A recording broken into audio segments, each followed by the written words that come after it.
Sa akin naman, minsan, madali siyang matanggal kasi pasmado yung kamay ko. So, lagi siyang lagi basa. kang basa. Oo. So, hindi na rin ganun kahirap na ipasok, ilabas, ganun. May mga ganyang couple ha. Sabihin nila, Ba't hindi mo yan suot ngayon? Kasi nakalimutan ko. Pero may mga ilan naman na naiintindihan. Sige, Oo. baka may nakalimutan mo lang. Pero ako personally, magtatampo ko pag hindi ko nakita sa asawa ko hindi niya suot yan. Yung sing-sing, ano. Mm-mm. Ako kasi, naka-built-in na siya. Hindi ko na siya tinatanggal. Ah, talaga? Nagkaroon na ng mark na yung ano, yung dun sa, Oo. parang ano Minarkahan tawag ka dun, na ring talaga. mark. Oo.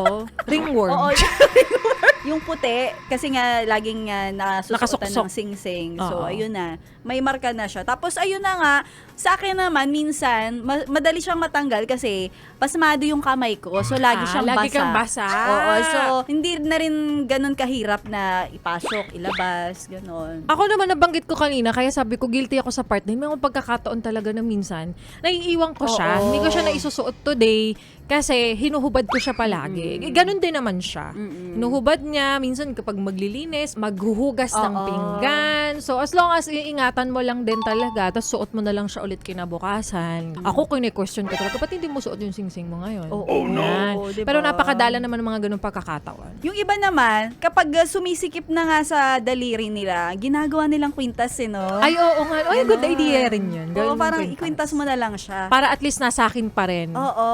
Sayong sayo Dala-dala lang mo pa ako. rin Ganon. yung obligasyon. na kailangan may sing-sing ka at suot-suot mo para malaman ng iba na hindi ka na pwede. You're taken. Oo, hindi ka na pwedeng pasukan ng iba.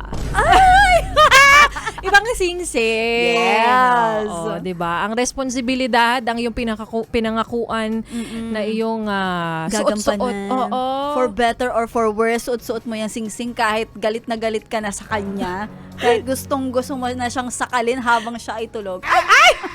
Sa panaginip lang. Sa panaginip lang. Bangungot lang naman pala.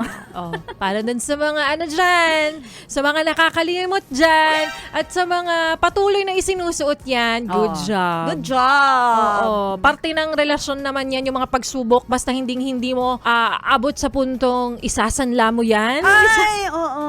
Isasanla mo yan ang dahil sa galit, hindi dahil sa kahirapan. Diba? May mga ganun. Sasagla ko na lang to! Inis na ako sa'yo!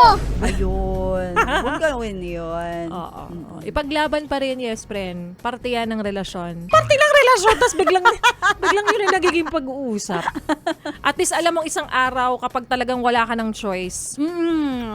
May ano yan, may dulot.